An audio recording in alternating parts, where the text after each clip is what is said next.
পরম প্রেমময় শ্রী শ্রী ঠাকুরের বাণী, স্বাস্থ্য ও সদাচার সূত্র, রসার্থ সহ দেহবিধানের যান্ত্রিক সুসঙ্গতির ভিতর দিয়ে যে ধৃতি বৈশিষ্ট্য জীবনকে নিয়ন্ত্রণ করে, তাই ধাতু।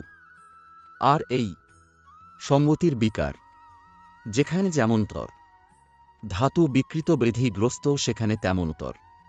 তাপ, খাদ্য ও স্পর্শ নিয়ন্ত্রণের ভিতর দিয়ে এই ধাতুকে বৈশিষ্ট্য পোষণই করেন। নিয়ন্ত্রণ করা যেতে পারে অপকৃষ্ট সঙ্গ, সঙ্গতি বা আচারনৃত্য থেকে।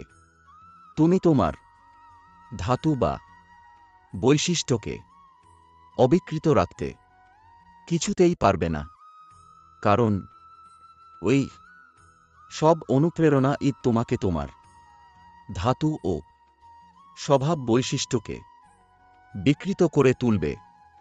জয়গুরু, বন্দে পুরুষোত্তমম।